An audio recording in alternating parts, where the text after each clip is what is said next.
Belasan orang menggeruduk rumah Yusuf Mansur atau Ustadz Yusuf Mansur. Mereka merasa dirugikan atas kerjasama bisnis. Mereka meminta investasi yang sudah ditanamkan agar dikembalikan.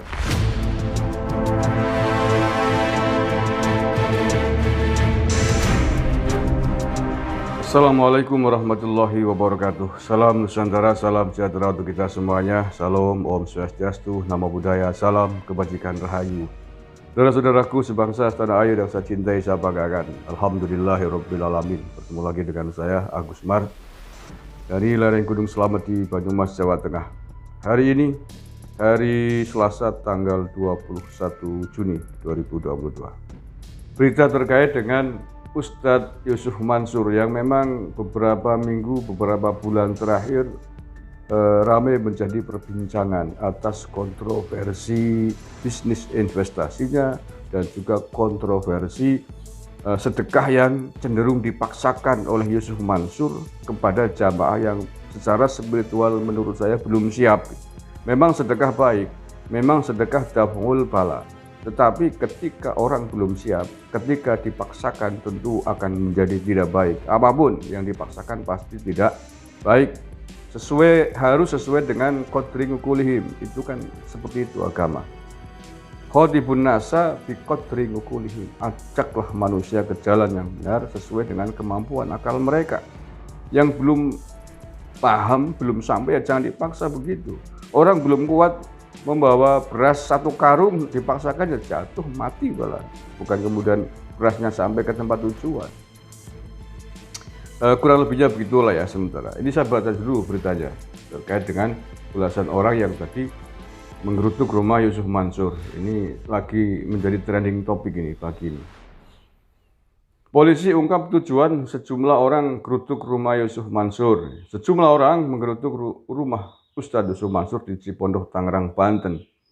Polisi mengungkap tujuan dari jumlah orang yang mendatangi rumah Ustadz Yusuf Mansur.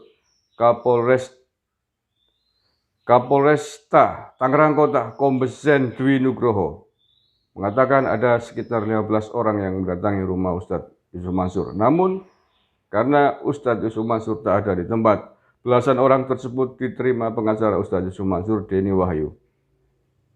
Kuasa hukum perwakilan pihak warga Zaini Mustafa mengatakan kliennya meminta uang investasi dikembalikan.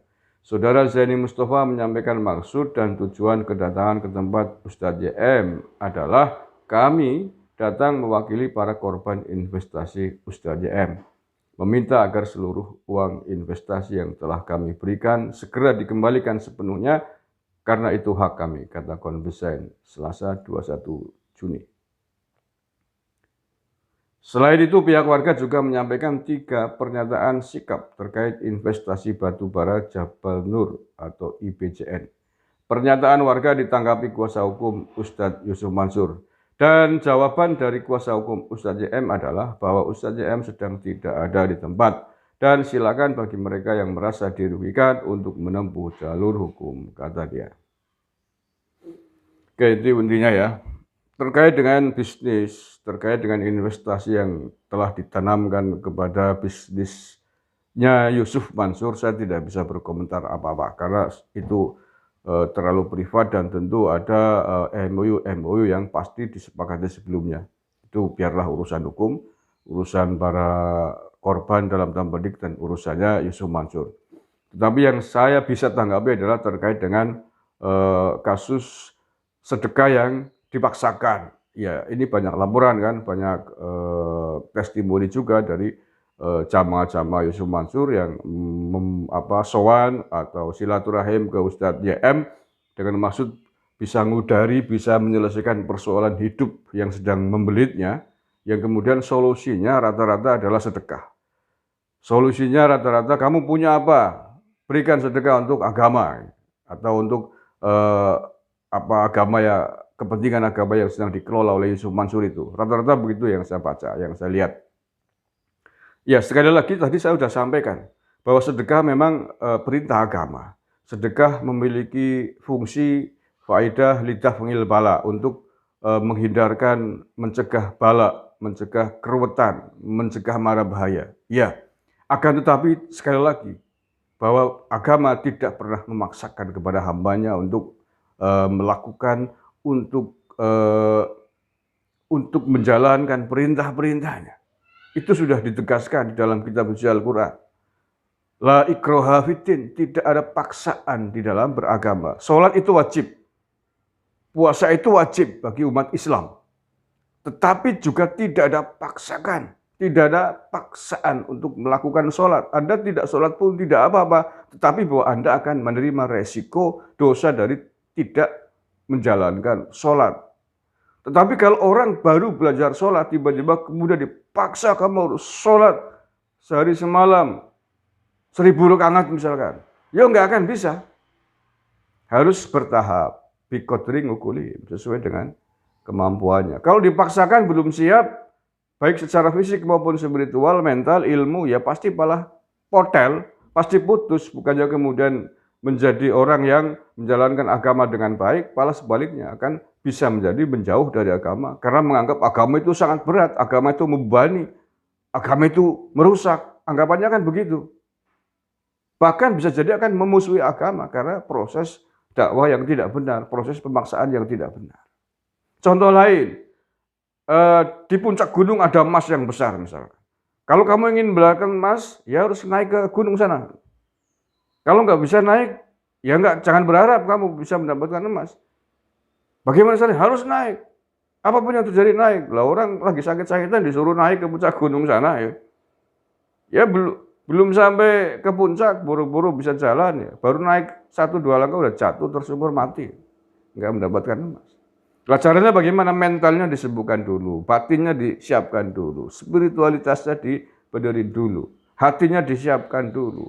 Baru setelah itu kalau kuat, lahir batin diajak untuk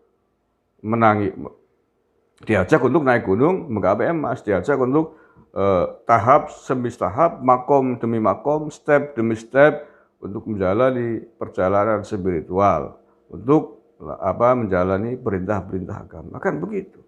Itu agama. Tidak bisa main paksa. Termasuk dalam hal sedekah. Loh ya orang baru tahu bahwa sedekah itu punya manfaat yang besar, baru tahu saat itu tiba-tiba kamu punya apa? Mobil, tinggalkan mobilmu untuk sedekah, nanti insya Allah kamu bulan depan akan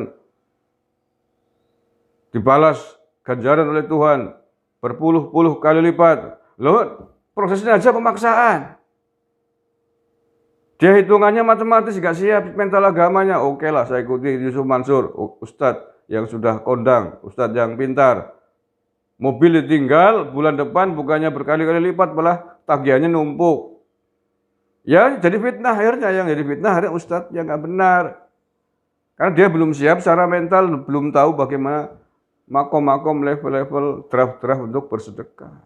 Itu persoalannya yang saya bisa tanggapi terkait dengan kontroversi Yusuf Mansur. Sekali lagi terkait dengan investasi tadi saya nggak tahu prosesnya seperti apa sehingga nggak bisa berkomentar.